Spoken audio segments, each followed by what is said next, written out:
everyone. So I decided to do my culminating project for our course using the mural tool, and this is my first time using it, so I'm going to try and maneuver it the best that I can after all of my practice, but I'll go ahead and get started. So as far as my philosophy of online teaching that I have now, I definitely have a newfound respect of online teachers, as now I know how much thought and preparation go into their days. An early indication of this epiphany came to me whenever we learned about the social, cognitive, and teaching presence. The online teachers responsible for providing each of these elements into their online learning environment, which can be difficult, but they're necessary. So some of the authors that we read, they stated that when all three elements are present in an online course, that leads to higher retention and higher levels of student confidence and satisfaction. And this resulted from research that they had conducted. So therefore, if I were to take a role as an online teacher, my first two steps, I would say my first step would be to start by implementing each of the community of inquiry elements into my learning environment, because we know that these are best practices for student success and learning outcomes. Another piece that I would like to add to this newfound philosophy of online teaching is Rice's ideas that these educators are no longer that of a lesson planner, but one of a designer of learning experiences. And this idea encompasses the notion that students are put first, and it emphasizes the preparation that online teachers have to go through. And it would be best practice to design content that's authentic, relevant, and includes meaningful learning experiences for students to engage in.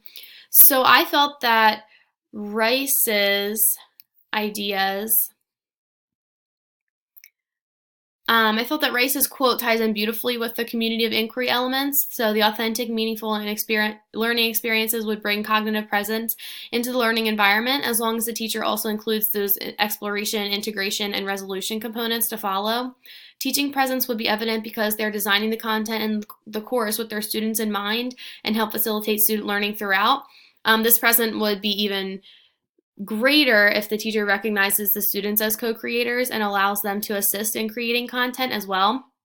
And the social presence is one where the teacher may need to put more purpose in, and especially at the beginning of the course, but their hard work should pay off if it's implemented effectively. And this would mean that the students could identify themselves as a member of their learning community, and students participate in open communication with themselves and with the teacher.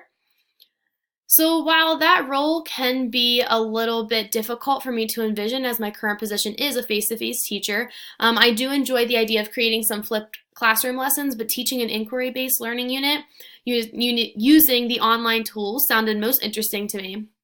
So this unit could encompass both of these ideas, because I can see first grade students participating online during our center time as I teach a direct station in the room. So our inquiry unit currently includes teaching students how to create questions that they're curious about with sentence starters, and the creation of a wonder book. And that's where these questions are stored. So later, students are assisted as they research one of their chosen questions using district resources online, and students take the research and put it into a class slideshow. That's what I've done in the past. And then each student practices their slide from the slideshow, and each have an opportunity to present their slide to an audience. So if this unit was turned into an online unit, I could teach students through Screencast how to access these resources online and how to troubleshoot. This way, students would be able to go back to my lessons and listen to what to do if a resource does not provide enough information that they're looking for.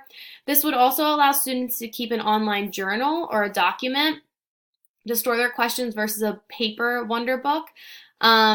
And also, in the past, I've only allowed students to research one question because I've only had the time to do that myself. But if I had all of these online resources and tools that students are doing, they would be able to do many questions that they have, which kind of provides that foundation for inquiry, especially in first grade students.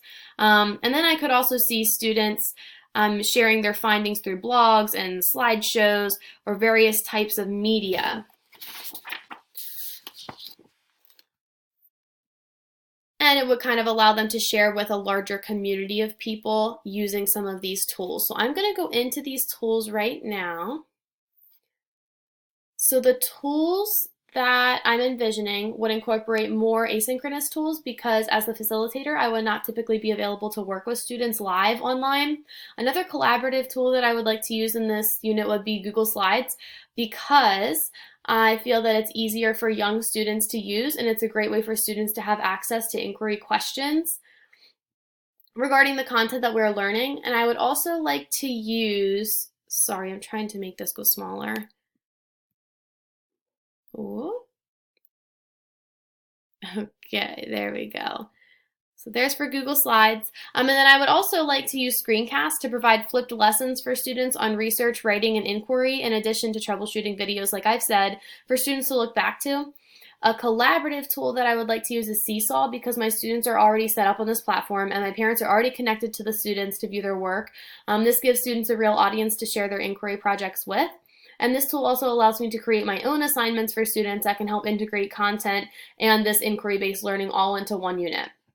Another collaboration tool I would consider using is the one that I evaluated, and that was KidBlog. So this tool actually allows students to share their findings with peers, teachers, parents, and even other classes. It's a more of a global tool to use as appropriate. And this tool would also allow other students to comment on their writing or content to provide feedback and insights. So I couldn't really think of a synchronous tool that I would love to use to enhance this unit. Like I said, it's hard to do it live whenever I would be face-to-face with the students. But the exception of video conferencing, I did consider this. So if students wanted to contact a professional or an expert in the field to interview, I felt that this kind of depends on the type of wonder questions students are asking and if we would require further research with that question. But then there's also some things to consider, such as student safety and privacy concerns and parental consent that I may have to get in order to video chat with certain people if we conducted interviews through this video conferencing. So I felt pretty strongly with my choice in this unit to include more collaborative and asynchronous learning tools due to Hronstinsky's article on asynchronous and synchronous e-learning. In his article, he stated that while synchronous communication increases motivation, it can lead to less complex ideas and understandings. Asynchronous learning leads to comments that can be more thorough and thought out while also allowing time for students to process the information. So even though asynchronous allows more times for learners to reflect, I would still make sure that I assess students based on their participation because of their young age, and I feel that it would be a little bit unrealistic to expect first grade students to include a certain amount of content into a peer response. I could, however, integrate some writing by focusing on current content such as complete sentences or punctuation, correct capitalization, things like that. So these would be age-appropriate assessments for their peer responses if I wanted to go that route for assessing those. And as far as the management goes, the tools that I choose to include all have a way for the teacher to approve posts and comments before they go live. A lot of the inquiry unit would be assessed using rubrics, so I wouldn't feel necessarily the need to use assessments in the online tools, but the management piece could be more difficult. So for example, if all the students are working on Google Slides, it could be confusing for slides to be added and edited while some are working. And in this case, in the past, I've created slides for each student and put their name on it so that they would work solely on their slide, and slides aren't being created or deleted as they're working on that. So small little management things and preparation things like online teachers would have to do would be things that I would consider doing. Another problem that I've had in the past is in Seesaw, I've had trouble managing students who are commenting more than they're working on their own assignments. So in this case, there might have to be a minimum amount of assignments that they have to complete in a day, or maybe a maximum amount of comments that they would be able to post in a day to kind of combat this.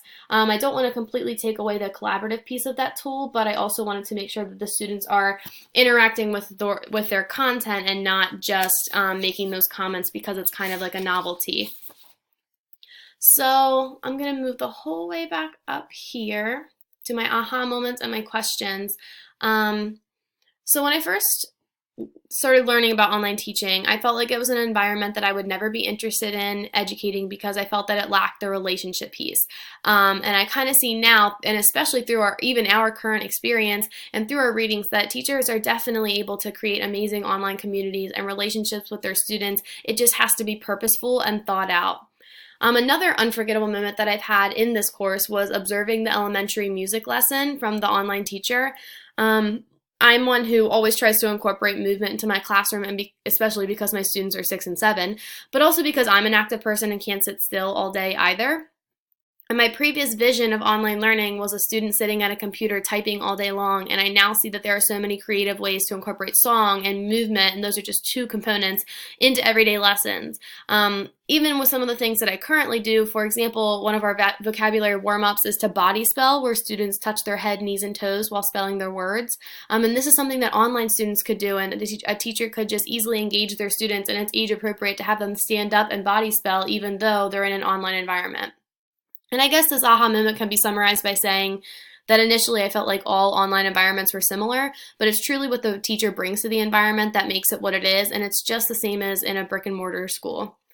So the questions that I still have relate to teaching younger students to use technology and the time that might take to do it. I'm not sure how to most effectively teach students to use these tools, maybe through a screencast or giving them playtime on the tools first. Timing of some of these lessons as well. Even in first grade, things move at such a rapid pace and our days are over in the blink of an eye, and I just struggle to see where I would find time during our packed instructional time to teach how to use technology to young learners. And even for an online teacher, how does one even begin to teach students how to use a tool if they're not computer or internet literate?